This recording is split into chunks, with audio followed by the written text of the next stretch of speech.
and it took.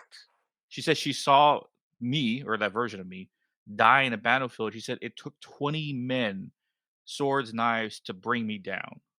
There's a force in all of us that science knows nothing about, the force of fear. Welcome everyone to Induced Fear. I'm your host Oscar, and for this episode, it's going to be another interview. I have with me Isaac from the Hidden in the Shadows podcast. Welcome to the show. Yo yo yo! Thanks for having me on. Yeah, you guys are one of the first people that I started talking to when I first started Yeah, the no, podcast. yeah, when we started out too, there's a lot of different people that reached out, especially with well, not the original Hidden the Shadows podcast, but the regular conversation podcast me and Megan had, the co-host on the show, called not your average conversation podcast, and then we started talking about paranormal things, and that perked everybody's ears, and so that's where we started Hidden the Shadows. But yeah, I think, Paranormal Life with V, and then Believe in the Bizarre were the ones that actually like say, "Hey, you guys are doing this. Yeah, what are the best tips to do this?" And started communicating. And then we had you on the roundtables the first time we did those. Yeah, I think I also did a live with you as well. Yes, Yeah, if I remember I remember correctly. doing that as Yeah. well. Well, yeah, originally I guess I had spoken to, because I don't know who ends up taking the reins every now and then on one of your guys' Instagrams. Oh, So it was like 90% of the time it's Megan. okay. Yeah. Yeah, because when she messaged saying about past lives, because I had made a post about past life information, if anybody had any experiences, she messaged, and then you just told me before we hit record that you've also had gotten information about past lives. Yes. Funny enough, I never.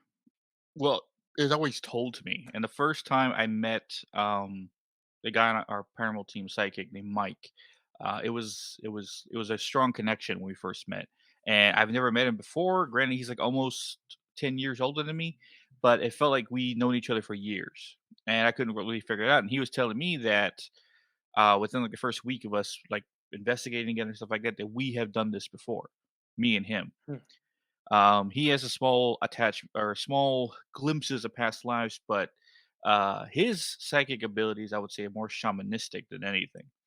But when he was saying that done this before, and the last past life that we were together, probably out, well, me and another guy on the team, were probably all together was during the Templar ages.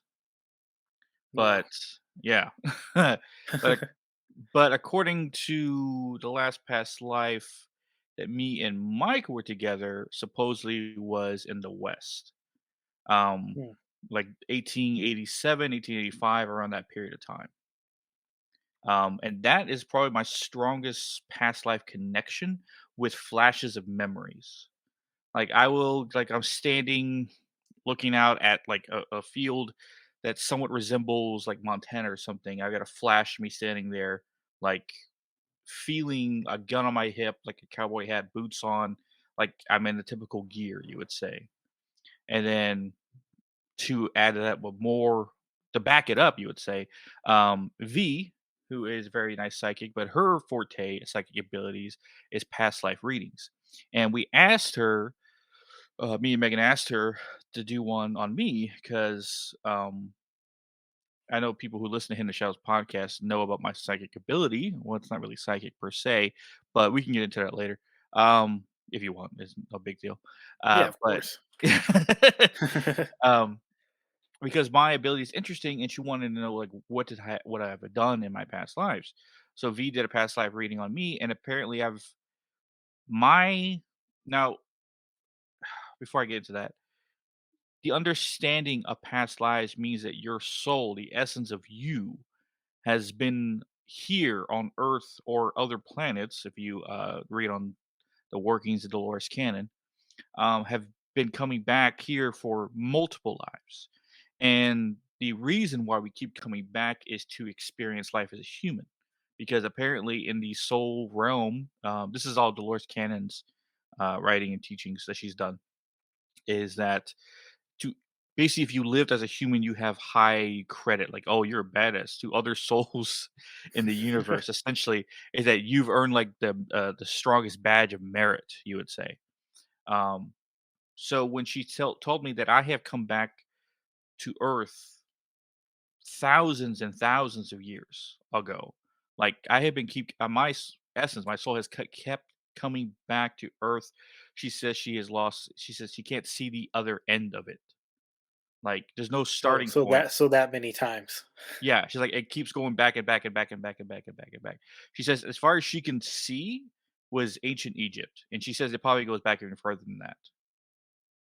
Um, but the three lies that she said that were very specific to me, one was a Scottish warrior in the 1500s who was like a badass warrior. Like he, killed thousands of men. He sent men into battle. He was like a captain or like a knight or so, depending on the time, I guess. But his rank, I guess you would say, is captain because he led men into battle. But he was a knight, and it took she said she saw me, or that version of me, die in a battlefield. She said it took 20 men, swords, knives, to bring me down during a battle. Uh, and that was during that period of time. Because she said she could hear the language and it sounded Scottish. Um, Okay. and she said the forest reminded her like upper parts of England, the way it looked. So that's what she got in the year, probably the 1500s, from the armor we were wearing. Whoa. Um, the second past life, which is probably the strongest connection to my current life right now, at least to what I can do, let's say that, um, is my time as a Cheyenne warrior in the late 1700s, early 1800s, late 1700s. I was part of the Cheyenne tribe, and I was a spirit warrior, apparently. Um, who my grandfather at the time was in charge of that, but he passed the spirit warrior ability down to me to in order to protect the tribe. And that's all the information I got from that that she said she had. She said there's more to the story, but she couldn't really see much. But she said the one that was Uh, the last one that she got that was very specific because it was a sad ending. But she says it might have a strong connection with you. Is my time in the West. Um, Late 1800s, like I said, 1885 or somewhere around that period of time. Uh, I was a gunslinger, assassin, bounty hunter, one or the other. I killed for money, or I would capture guys and stuff like that. I was a hired gun, essentially, a mercenary. Um, and the reason why he was so good uh, at what he did is that because his family was killed. His wife and his son were killed, and he didn't have any reason to live anymore. So he just basically went fearlessly into battle every single time. So you sent him up to somebody, he would kill them, and no remorse, no feeling about it at all. And apparently, he had much respect around that area he was because of what he did, the reputation that he built. Let's say that. hmm. Um, but apparently, he had a curse on his soul, my soul, that I guess had was bad luck or something, some kind of bad repeated thing. And the Cheyenne tribe, funny enough, almost 100 years later, um, brought that curse off of him and had allowed him to heal. And then he retired basically from the world of mercenariness and kind of retired off in a cabin by himself with only his dog and his horse, and that was it. 'Cause she saw the image of the I guess me essentially, that version of me, that time period, sitting on his horse and then like in the night just staring at the sky like in front of a river, in an open plain field. Some she said reminded her of Arizona, but more of like the open plain, the Great Plains area as well. Okay. Um, but she said the way he died was that his neighbor, who was probably a good 200 yards away, his house was on fire, and he ran to go help. And he ran to the house and saved the family, but in doing so, got himself trapped in the house, and he basically burned to death. Uh, but that was the last life. Yeah, that was that was the last one that she could see. At least that was important. Those three were important. But Megan apparently um, said the past life, her last two past lives. The last one that we were together, because apparently, I know there's that old theory. I don't know if you've ever heard of it, twin flames. Hmm. Like two Yeah. people who keep meeting each other over and over and over again to fall Yeah. in love, something like that. Apparently, that's me and Megan. Because the last one we were together, I was a guy named Wes, and I forgot the name of her, but she was a teacher, apparently, a professor. Um, think it was Mary or Mary Beth. I can't remember the name. Some typical name of the 50s. Um, but she apparently died, and I as Wes lived probably to old age, and then died in the early 80s since I was born in 87. But there was a gap of time where Megan apparently had a past life after her where she lived in the 80s, but died very young at the age of 14 or 15. She was murdered. Whoa. Yeah. Um, but as far as I can tell, in consequence, V was basically explaining to me that I have been part of every war that's ever existed and every past life I've ever have been. She says you have been a fighter, a warrior, a hunter, just an all-around soldier for every single one of your past lives. Like I have never stopped a constant war. So when she told me all that, she's like, because she said she saw an image of me as a hunter, but like not like Native American native looking, but like another part of the world native looking. Okay. She couldn't explain it, but like with a bow and arrow and like trying to kill animals and stuff like that, like hunting. So So all throughout your lives, it's just been fight mode each yeah, time. I mean, even now with what you do with your what you were talking about your ability, it's like another type of fight that hmm you do. like So it seems to never end. And now the war yeah, that I'm fighting now is not essentially a physical one; it's more of a spiritual one. Um, when I was basically the Shadow Walker ability was awoken in me in 2020. Um, I guess I'll explain that. Yes, otherwise people are like, yeah, "What?" yeah. No, no, no, just Um, bypass it. Let them be confused. yeah, like, "What the fuck?" Yeah. Uh, the Shadow Walker ability is not something that's learned, at least from what I've been told. Um, apparently there are people who practice somewhat similar to it, but I'm still learning everything about it. It's yeah. Apparently, around 2020, I gained the ability to feel the energy of the dead with my hands. And the energy essentially, when I'm near it, feels like the sensation. And what the sensation feels like when your hands are going to sleep. That's staticky, almost like numbness, but I can still feel everything in my hands. And the stronger or closer said entity is to my hands or to me, I can the stronger the sensation feels, and I call it charging because my hand is charging. That's what it feels like. When my left hand does it, it tells me a human spirit, a good spirit is around. When my right hand charges, that's when an evil spirit, so a demonic, evil, a bad person is around. Um, and not only can I feel the energy, I can pull said energy into myself.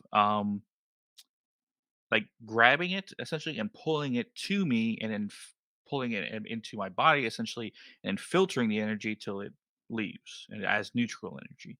Now that practice of pulling and filtering took a toll on me physically. It started graying the right side of my beard and my hair, like aging me, That's and how I I couldn't got it.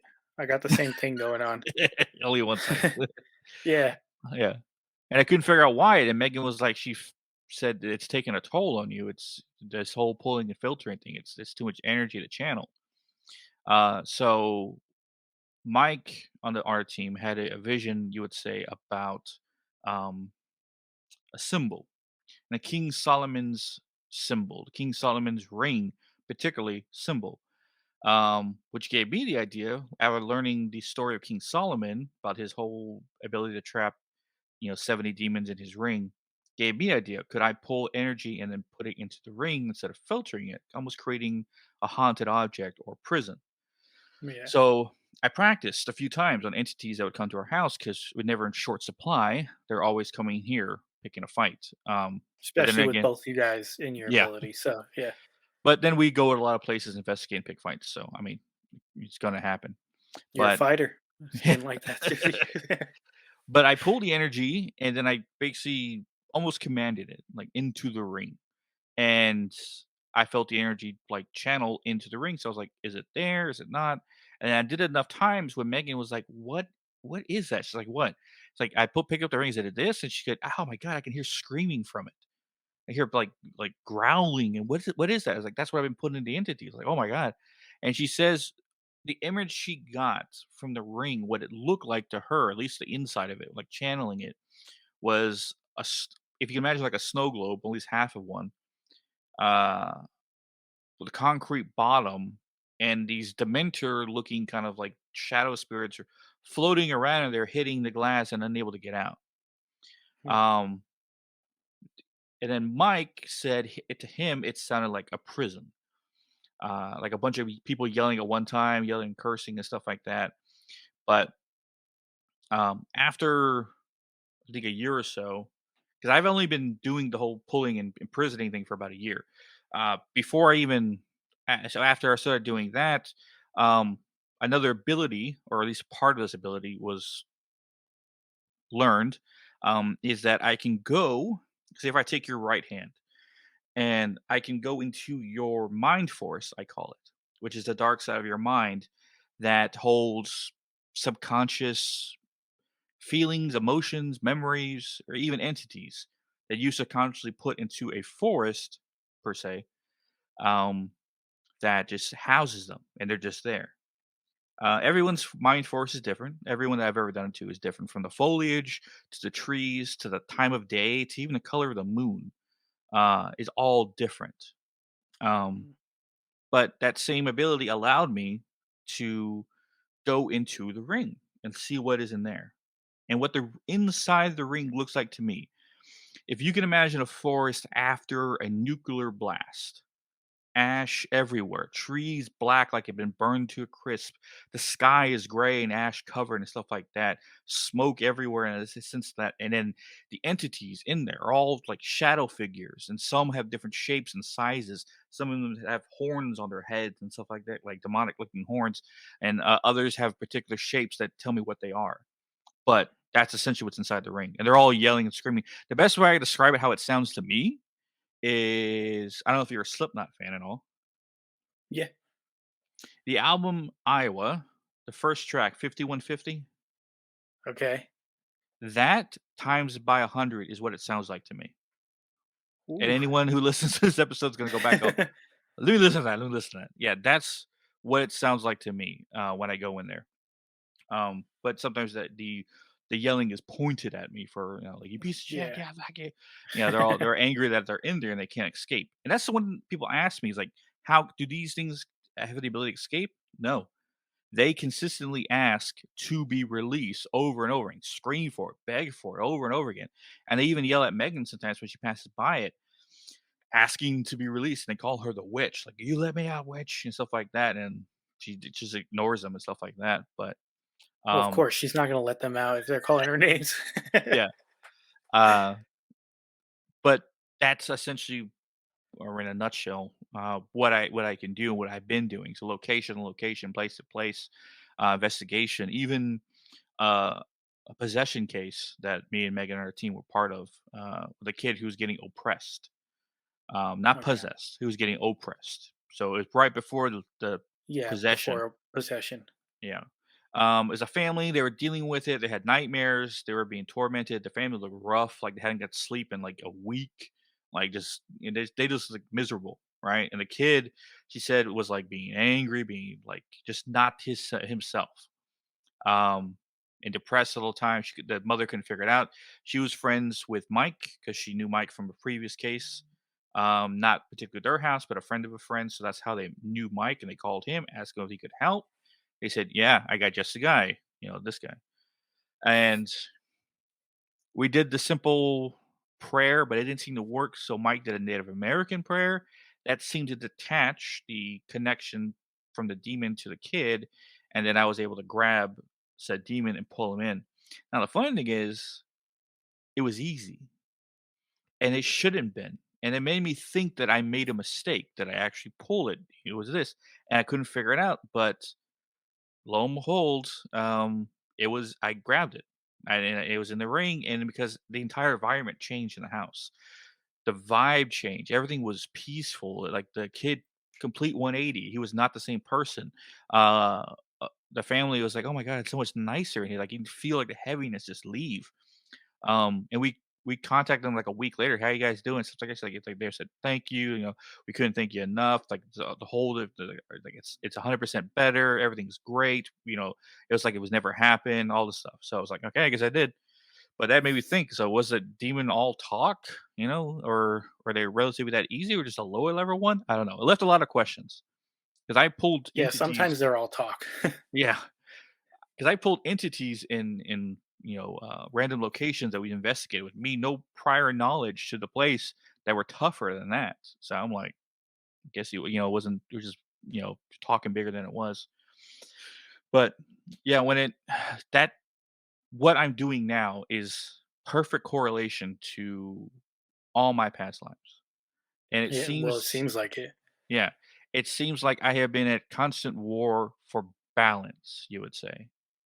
Or as Mike puts it, keeping the balance between good and evil, essentially. And that's why I have been fighting my entire life, essentially, or existence of my soul. You want to put it that way? Yeah. Yeah. Now, have Um, with your ring, have you studied more on Psalmonic magic and either connections with it? Since that is part of King Solomon's thing, and you using that type of ring to which basically Psalmonic magic is to trap demons, either to trap them or to make them do what you want to do. Some people would use that for. There's all these crazy different things you can do with Psalmonic magic, and has that made you study it more, or this is just the thing you do with that piece of King Solomon? I wanted to know how he did it, and if you know the story of King Solomon, when God said, "I'll bestow you one gift," um, what would you want? He said, "Knowledge. I want to know everything," and that's where we got the King Solomon seals and his symbols, all the protection symbols that he was able to create and draw and stuff like that. Um, Symbols of attachment. Yeah, I have the book. Was it the Seals of Solomon? Demonic Mansion. I can't remember which one. It's green cover. I think it's or it looks like. Um, I don't know. I have one that has like the screaming cover, like it has like the image of something like screaming in the on the top of it. But I have one on techniques and everything on Psalmonic magic, so I'll have to show you that after this, I guess. Yeah. Well, that's the thing though, is that I never needed it. I Yeah, never needed anything. I never needed prayers. I never needed symbols, trinkets, objects, spells, nothing. I never needed anything to do what I do. Um, which it's I guess it's an ability unlike anything other. But funny enough, um, we found out, or Megan did through her channeling ability and psychic powers, um, is that it's not a psychic ability what I do. And you think it is by what I can do, but it's not. She said it's a shamanistic ability, which is hard to anyone to grasp, including myself, because you think of shaman, you think of like spiritual guidance, that kind of person, stuff like that. But she said, no, that's just a commercialized shamanistic kind of idea that people have. War shamans essentially would fight dark entities and entrap them in their staffs. And different war shamans from other cultures, from the Nordic pagans, from the Native Americans, from even the voodoos and from Haiti and stuff like that. They all had like staffs that they would use to entrap spirits. I don't have a staff; I have a ring. Um, to do the same thing. She thinks that's what the ability is and where it comes from. It's now where the ability comes from. Excuse me. Um, Funny enough, is probably the Cheyenne tribe era. And I yeah. say that. It just gives you this ability so that you're able to use this symbol without actually having to like do all the steps necessary in a psalmonic spell or whatever. Well, here's something that's going to cook your noggin. Is the demons or the entities trapped in the ring because it's the King Solomon's ring, or they're trapped in the ring because of what I can do? Yeah, I've been Yeah. thinking about that one for a year now. Yeah, because you uh, said basically the ring is just so that you're not getting drained completely, uh, and just it's not beating you down, having to yeah, filter everything out. Yeah, so this it's a essentially what it is, and that's what I always made me think is like, am I holding the ring because it's what the symbol is, or because of what I can do? I don't know. But the Cheyenne tribe, I think, is the key to figuring out what this ability is. And I say that because I had surgery 8 months ago or so, early this year. Yeah. um, on my stomach as a hernia around the belly button area. So I had to go under. And Mike on our team has had 8 surgeries, I believe, and he's died about 5 times on the table. Whoa. Yeah. Yeah, he's gone over to the side plenty of times, but he says every time that he's been under, he's been allowed to travel. Like when people meditate and they try to go to the other side or speak to the spirit guides or however you want to say like that, it takes immense amount of concentration because your body's still awake enough to distract you from what you're trying to see. But when you're put under, it's disconnected. Um, so he was allowed to go and speak to his spirit guides and all that. So I was put under for about 6 hours. Not 6 hours, 3 hours. And I don't know why I thought 6 hours. So he's been under for like 6 hours each time. I was put under for about 3 hours.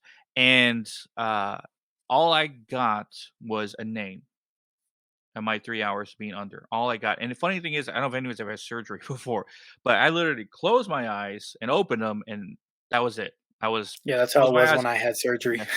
I was like, "Well, we done already?" Jeez, I remember just closing my eyes and opening it up again. And I was like, "Hey, Mr. Sanchez, you're fine. You've been back to the table." And, oh, jeez. No, Um, mine was scary. I went they put me under, I went to sleep, woke up, and I was just in a dark room with just one light over, like, the nurse's desk. So it's completely dark in this one light, and I was like, "Oh, great, I died, and this is the clerical worker for the other side." But just to go morbid that quickly. All right. But no, Megan was sitting next to me, and I basically told her, it's like, uh, uh, what my grandfather from the Cheyenne era told me. He was the one I saw. My grandfather from my life as a Cheyenne warrior, that grandfather I had in the late 1700s, came to me. We were around the campfire kind of thing. The fire was blue, and there was a rock face to his back. I remember that's how it looked, and like, we were kind of like in an enclosure, you would say, and there was one opening to my right that led out to like open plains and stuff like that. But he was sitting there, and he just said, "You are Ashwalakanta, the Reaper of Souls," and that's all I remember. There was a longer conversation we had, but that's all I remember from the conversation. You are Ashwalakanta, the Reaper of Souls, and that was it. Ashwalakanta, right, is Algonquin, right? It's a Native American language. Wow. And I think it's specific to the Cheyenne tribe. And I say that because I've asked natives around here, from Navajo, from Cherokee, from Apache, I've asked them, Ashwaubenon, does that word mean anything to you? And it's like, no, I've never heard that before. So it tells me that this name is specific to the Cheyenne tribe, who I'm yet to talk to any elder from that era to get an answer. And this ability might be so secretive that they don't share it because I've tried to look it up and there's nothing. So it might be something that the natives hold very close to the chest or don't share it with the white man, you would say, because it's a deep secret to the tribe. Hence why I might use that name as a key to get in with them, to at Yeah. least learn more about the ability. Because how the hell would I know it if they've never told anyone? So Yeah, no. That's a good in. yeah. Um, but that's the connection with past lives, and with the whole idea of it is that what was it that the people that you meet, like your life and your family and stuff like that, they are specifically around you, like your soul family, as they say, because you guys, when you die, you choose to come back as who you want to in order to live the life that you chose to. And then other members of your family will join as well.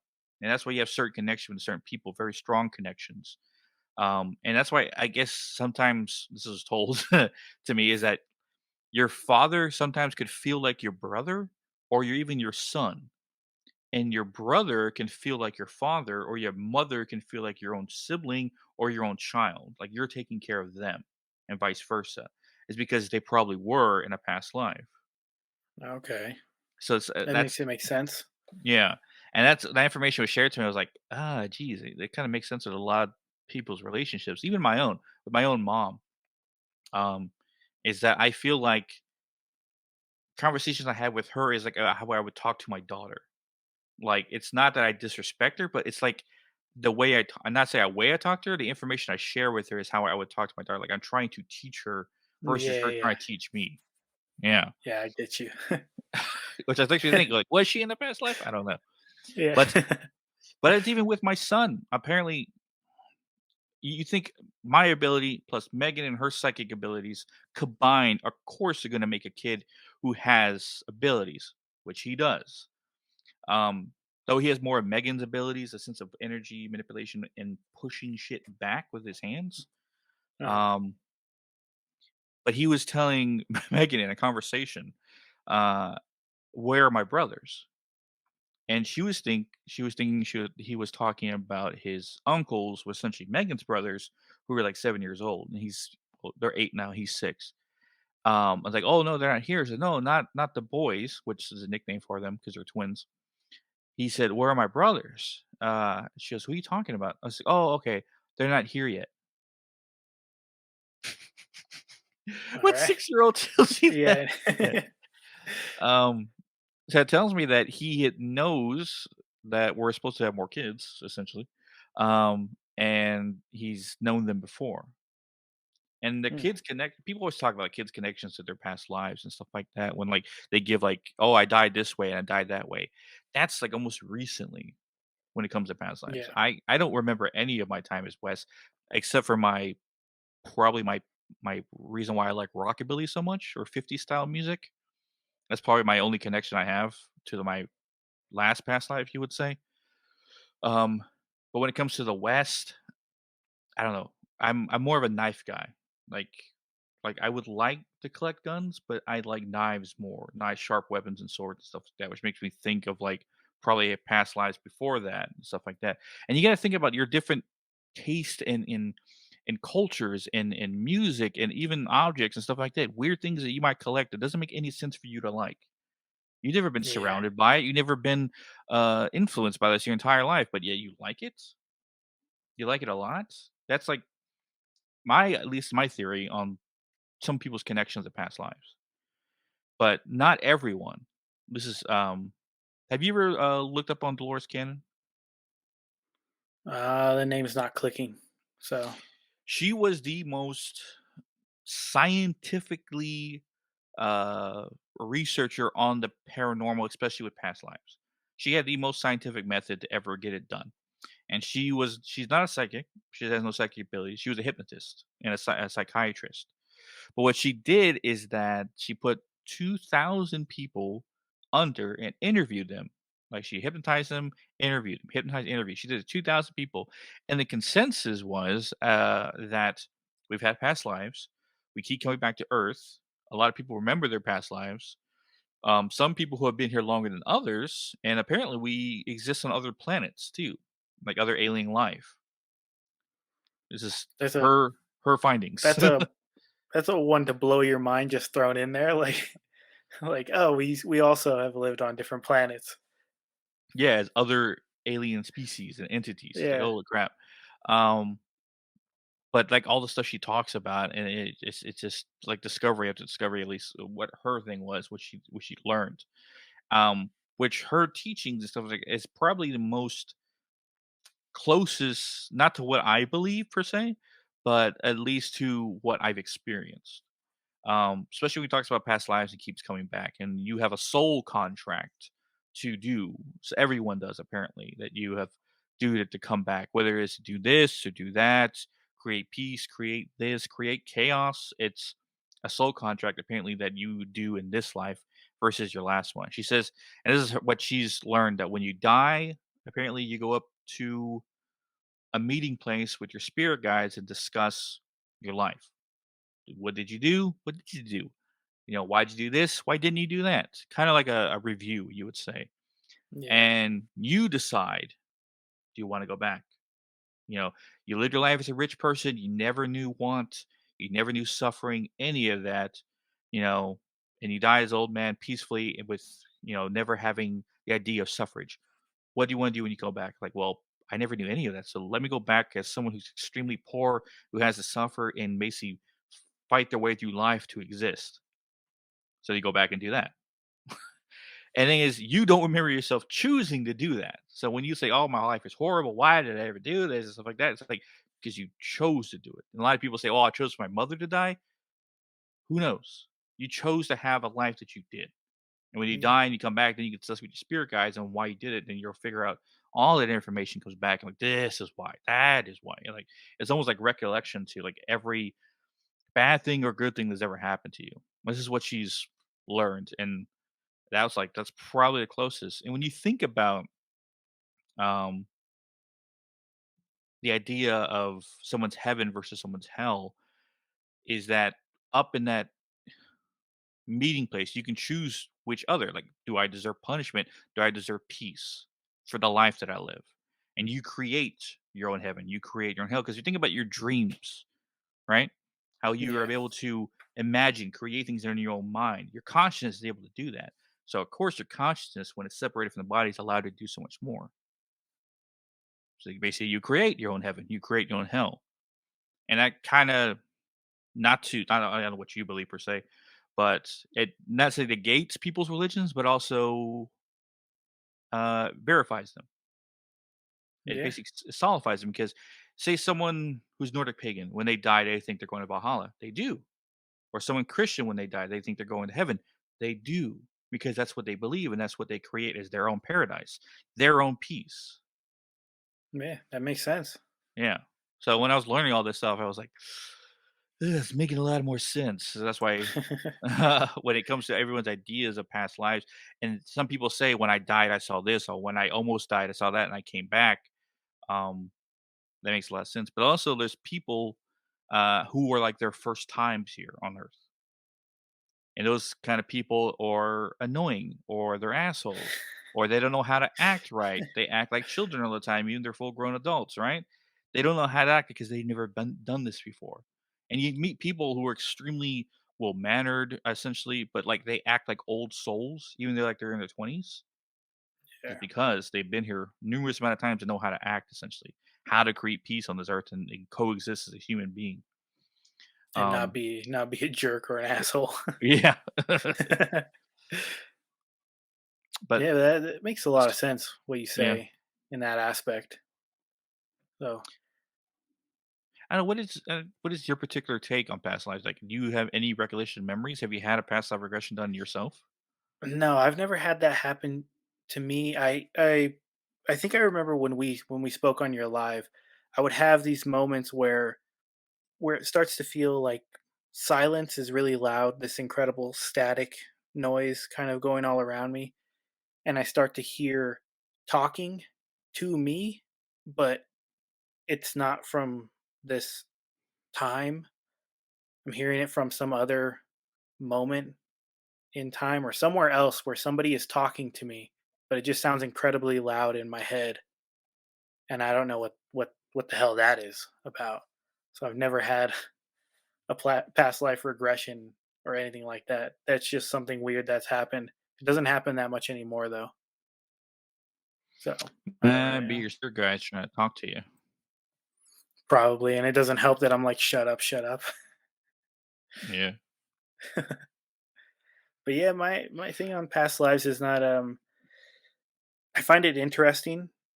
I don't really remember anything I don't know if it was my first time here or not, but uh I just find it interesting when people can share their past lives and their stories they're telling aren't just stories because it carries so much weight. People can prove like, oh, what they're saying is true. This actually happened to this person and there's no way in hell they would know about this person that they used to be unless they were actually connected through the soul. So it's wild. Yeah, and the stuff I've learned from different people, and that is another question open that I theorize all the time is psychics, like people who are psychically in tune to the other side. Like, is their soul out for a specific reason versus someone who's just living their life, experiencing? You would say, like some psychics are given a special abilities to connect to the other side, to talk to people who are passed on and stuff like that. Especially like the negative entities, they are only out to like combat peaceful thinking in life. They want anger, they want pain, they want sadness, they want to feed off that of people. Because when your soul generates that, apparently it's like it's food for them. Um, but that always answers the question of, to me anyway, like I feel like I have the answer to where our souls come from, but never got the answer to the question to where our physical bodies, these vessels, come from. You know, were they created by alien race? Were they created by a creator? Who knows? All right. Yeah.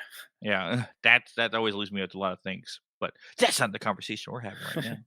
Do Um, you think when you were saying that the connection with people who have past lives and then people who have like psychic abilities, do you think sometimes people have lived with it for many lives and that's why they become so in tune with abilities? And then people who are just starting out who are afraid of these abilities haven't had them for that long. They haven't had them through other lives that they have lived, because it seems like you guys are very in tune. You guys accept your abilities. You're very accepting of them. there's a perfect answer for that, and it's good and also bad at the same time for me and Megan, essentially like that. Dolores Cannon, I go back to her because she's like the OG with past life stuff. Said that your last life or on this planet or last time of existence before going back to the source, she calls it. The source, essentially, where all souls come from, the idea of God, you could say, Hmm. um, is to your last life. You know, it's your last life on the planet when you can manipulate energy, right? Which I do, which Megan does, which Mike does, which the other Megan, Mike's wife, does. We manipulate energy. I call it EMA, energy manipulation abilities. People around here that I've met so far, there's, there's two other people that I know of in the world who can manipulate energy on the level of what me and Megan do. One woman in Seattle and one woman in Australia, who are also psychics, and that's the exception with me is that I have no psychic abilities. I can't hear them, talk to them, see them any more than you can, but I can, with my hands and stuff like that. You can feel. Yeah. And she said that the last time you're here is you can manipulate energy. And if everything about what V, the psychic who did the past life reading on me, is true, then I have been here a very, very long time. I Yeah, well, keep that's coming the back. beginning. Yeah. She says all the way back to ancient Egypt, which is over, 6,000 years ago. Yeah, Probably the existence of man, who knows? Um, and it's about time I would have something like this, you would say. Uh, but she said that's like if you keep coming back over and over into experience, then you learn to manipulate energy. So if psychics are given a special ability over everyone else, they might have been people who have come back here multiple times. mhm, Now, a psychic's first time as a psychic, you would say, like, this is their first life as a psychic. Like, I don't think it's my first life doing this. I think it's my first time doing this in this millennia. Who knows? Megan has probably been a psychic majority of her past lives. But I theorize on when a psychic's a psychic for the first time and they manipulate their ability, use it for personal gain, right? They lose it and then they have to work back to get it back again. And then it comes back to you in a later life or something like that. And then yeah, you learn, oh, okay, I'm not supposed to do that. I'm not supposed to manipulate my ability for personal gain. And then they move on to the next life and stuff like that. So I think some people are given psychic abilities as a challenge or at least a opportunity to see how you would be with it. You're given a gift okay, that's extra to a human regular being. Like you can talk to the dead, you can see the dead, you know people's emotions, you know their true intentions, whether it be like you feel it or you see it physically. You can manipulate the energy around you to change it how you want. Me pulling the energy, which I always reiterate. Megan tells me to tell people, make sure they know this. I only ever pull anything dark. I only ever pull anything negative. I never pull anything light because that's like pulling a person away from their home. Like they're sitting there haunting their yeah, own place. I rip them from it. It's kind of mean. Like I yeah. And take plus, you're not going crazy, just sucking up all the energy from the locations. Like, well, of dark energy anyway. But yeah, yeah, that's what we do in investigations. But um, I think that's essentially the tie-in to psychics and why they they might get their abilities sometimes, they might not get them in past lives, and they might have had it in past lives. But I think it takes someone being here multiple times, I don't know how many, to gain psychic abilities of any kind because they're all different. Like people, some people were clairvoyant, some people were clairaudient, some people can see past lives, some people can remote view, some people can channel, some people can only talk to the dead, some people can know your true intentions by looking into your eyes, some people know your true intention by your emotions, right?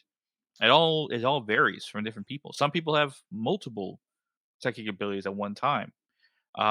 I know Megan seems to be the jack of all trades with psychic abilities. There seems to be nothing she can't do. Um, but most psychics we met seem to be like, "Oh, I can do this stronger, or I can't do that." It's either one or the other. Um, Yeah, see, my fiance doesn't like hers at all. She doesn't. She when we go into a certain area, she can automatically connect to, I guess, to anything there. She'll feel if something's not good, if something is okay. Like with some of our haunted objects, she strictly will not even look at them because of how what's connected to it and what she feels from it. And she just doesn't like it. She can see things. She'll see shadow figures. Like just last night, she saw something standing over her, and she thought it was me. And it wasn't. Jeez, but but yeah, uh, she hates it. that's she's an empath, essentially, and her ability to see is clairvoyance or visualization, you would say. Yeah, there's a lot of people who don't like their abilities. Either it's because they're afraid of what they're going to see, and they don't want to see things that are outside of reality, at least the physical reality, and they hate it and they don't like it. They want to be close off to it altogether, and they do. A lot of people who close themselves off to their abilities because they're afraid, or they're at least told that this is wrong. You shouldn't be able to do this. To their religion. The religion says, "Oh, you can't do this. You're evil if you do this," stuff like that. So they shut it off to avoid that altogether. But um, Yeah, your fiance should probably talk to Megan because she probably help her out with that. yeah. If she ever wanted to like face it, she just won't face it.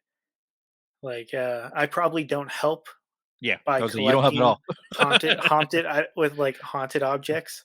Mm. Uh, but yeah, I don't force her into it. As soon as she feels a certain way and panic starts to ensue within her, I'm like, okay, call it quits. We'll step out. Here's your little break zone. Just breathe and let all of that dissipate from in you. But I have no idea how to help her in that way. There's things that can be used to calm her down, but some like I never put too much stock in rocks or stones or gems or anything like that until after I started investigating. After I learned what I can do, I had a Yeah, I when I remember have growing up, yeah, obsidian with me at all time. I had a paranormal investigator on my team make me a bracelet of a crystal and other stones, right? And when I wore it, I could feel the stones vibrate when I would pull. Like when I was pulling energy, I could feel the stones on my arm like vibrate. Like my wrist was vibrating. And we looked at the crystals, all the stones after an investigation, they were cracked, and some of them had pieces broken off Oh from all whoa, the energy was channeling. I was like, "Holy crap!"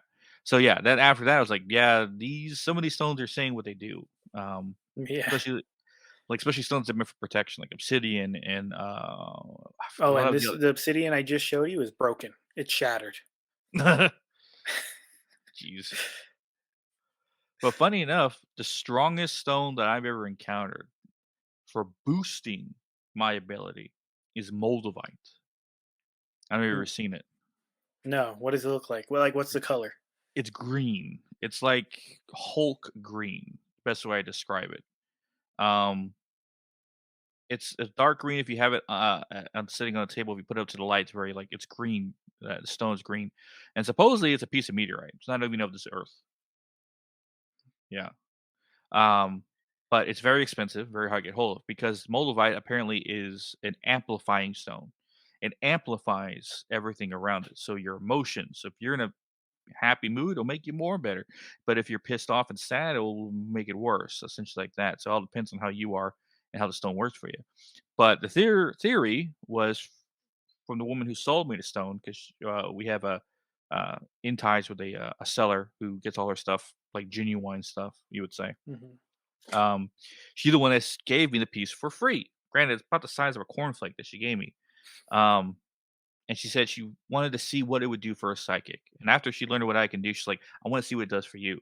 So she sent me the piece. I used it in an investigation, and holy crap, my ability, if you want to power level it from using it and not using it, my regular ability with not using is like, say, the power of a handgun.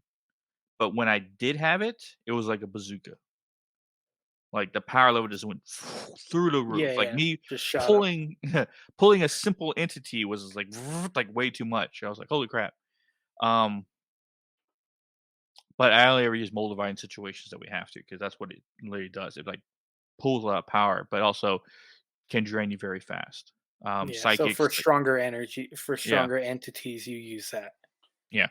Like, I Okay. think I had a piece in my pocket when I took on that demon, so that might have been why it was easy, but I wasn't holding it. I don't know. You still It's don't know. Nothing has yeah. happened from that yet because you I've felt taken the. I've taken down other demons, some stronger than others, but again, easy. Like, Mhm. nothing that's ever been like, "Oh my god," it just are like simple, like it stopped me. And that's another thing too, is that I don't say this to be cocky or arrogant or anything like that. I just speak as a matter of fact. Nothing has been able to stop me. Once I start pulling, that is it. Nothing's been able to run away, to fight back. It's over. After I get a great grip on it, it's done. It doesn't matter what it is. It can be a demon, a dark entity, a dead shaman, evil dead shaman, or whatever, an elemental even one time, supposedly. I just thought it was a dark entity, but according to Mike, it was an elemental. Couldn't stop me.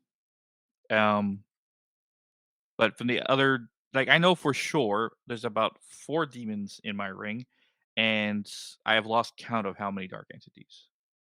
And Are because I've you been doing this afraid for of years. getting to a point where it's too much inside of it? No, Or do you it's think it will endless fill, like whatever you can fill it with as many as you want? that's the thing, is that now I study, because my mind the way it is. Like, I actually, I was diagnosed the last year with adult ADHD, or at least high Mhm. functioning ADHD. So I have a consistent want to know everything and learn, which is good and bad, because then I'm always seem nosy when I talk to people. 'Cause I want to know things that they really want to share. It's like it's almost an itch in my brain that I can't scratch unless I ask the Yeah. question.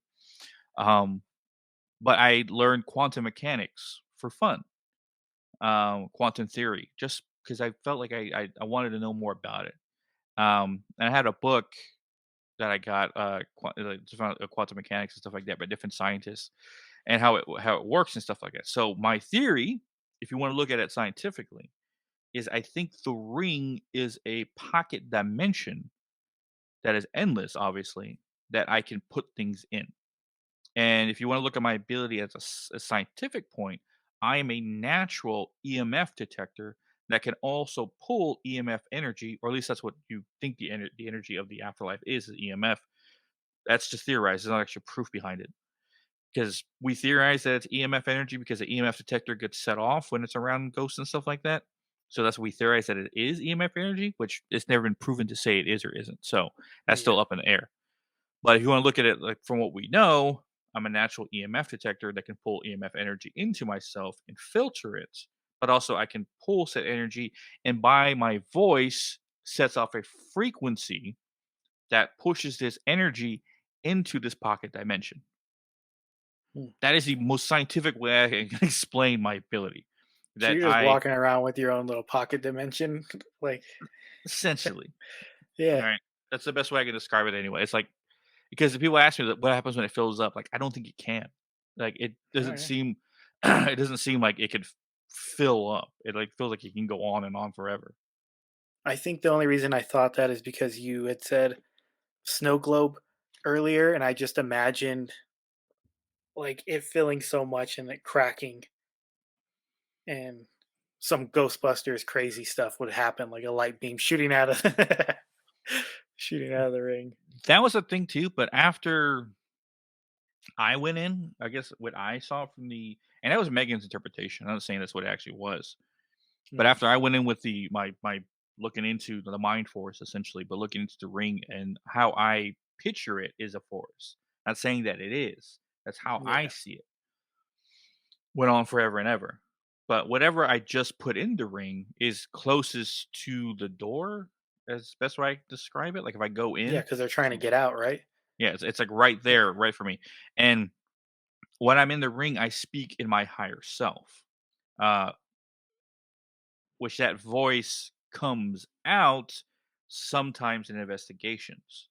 It doesn't sound like me. Like the voice I have right now, excuse me, it doesn't sound like me at all. It's lower, it's more authoritative, it's intimidating. Is what I've been told. Like when you hear me speak in my higher self, it's a whole different voice, and the attitude's all different. That technique essentially didn't come till when in the midst of that oppression case with the demonic with the demon. My first encounter with one, the higher self, my voice came through, and people talk about how they can connect with their higher self and stuff like that, and get messages and stuff like that. It's not that kind of connection I have. It's almost like I speak as my higher self in those environments. But when I'm in the ring, I speak as my higher self because that basically pushes them back from trying to escape. Because believe me, they try to bum rush me every time I go in there.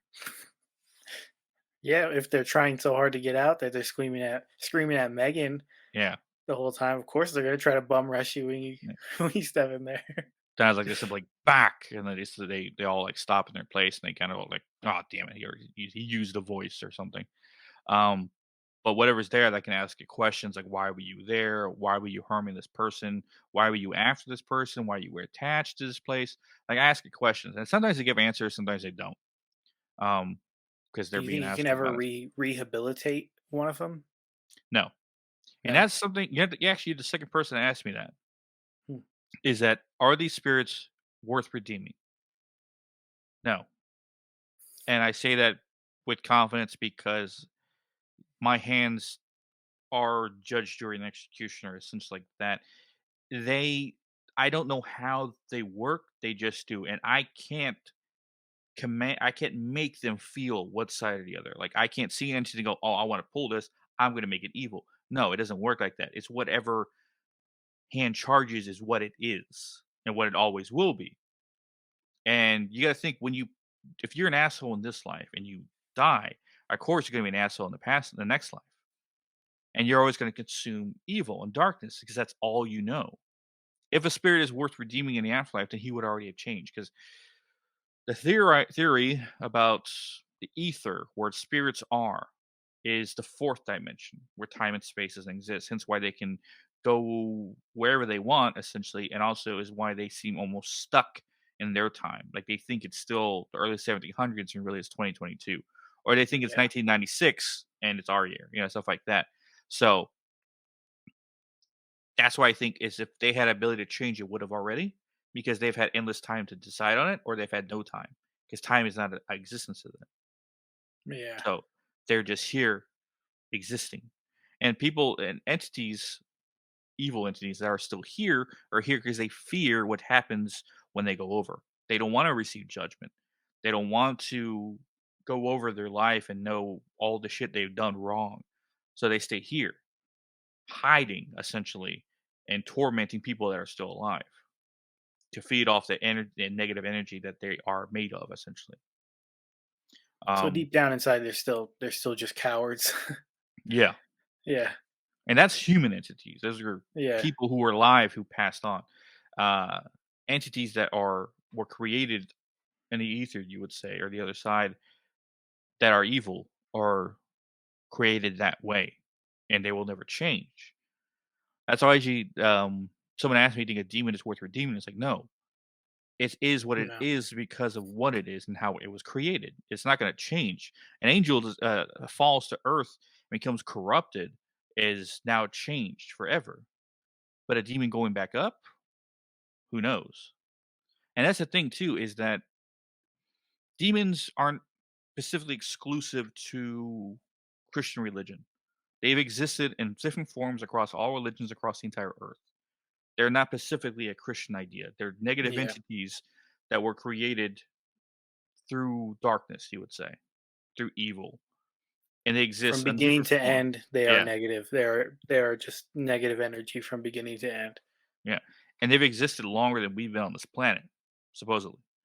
Um, but every religion has their own form of a demon. Daemons, demons, how you want to say it, from different religions and different languages, um, have all had their versions of what the entity of a demon is. And so goes for angels. They're the light energies, the light entities, the light warriors, you would say. So this essentially is that either or. But when you are one or the other, you are one or the other. Um, so yeah, that, like I said, a long way answers your question of, is a entity worth redeeming, and I think not. I don't think so. Oh I don't yes, think well, anything in my especially ring if is. it's a Yeah, demonic. If yeah. it's a demonic one, then definitely no redeeming. I meant in the sense of like the human ones. I got a demonic one locked in a piece here, so and I'm not opening it up ever. It's just locked in there. After we're done here, I would like to see that. Yeah, of course. Yeah. Yeah. Um, but no, when it comes to past lives and stuff like that, it's more of a clarification of why we're here. People ask what is the meaning of life, and they always ask that question: why are we even here? The answer is to experience. Simple. Yeah. Experience. Experience happiness. Experience suffrage. Experience everything. And apparently, the human experience is the toughest one of them all. Um, apparently, other planets and other existence and other life have had it easy compared to us.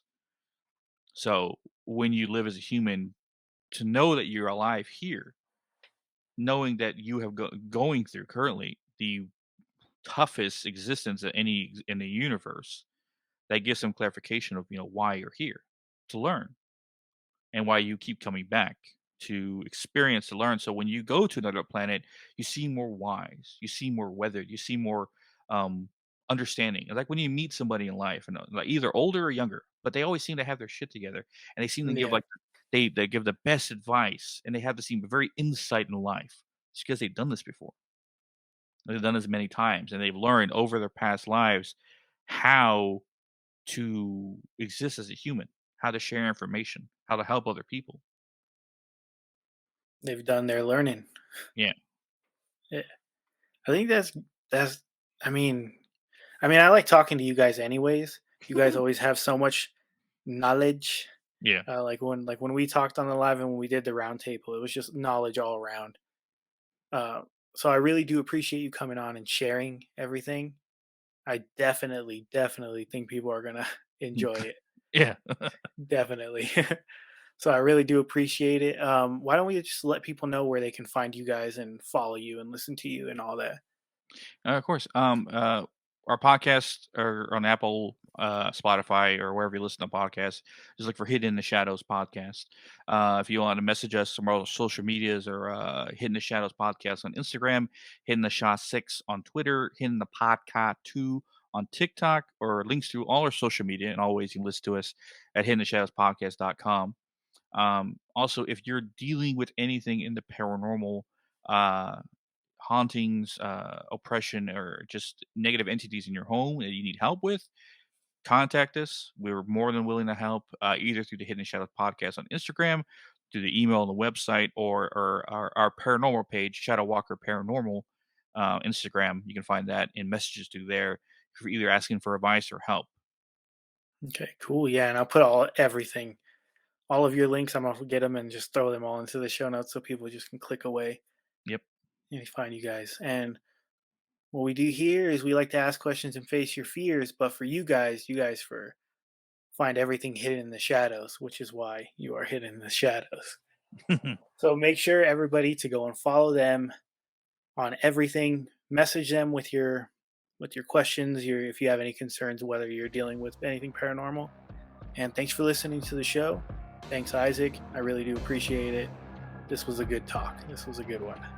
Thanks for having me. Yeah. Everybody else, peace.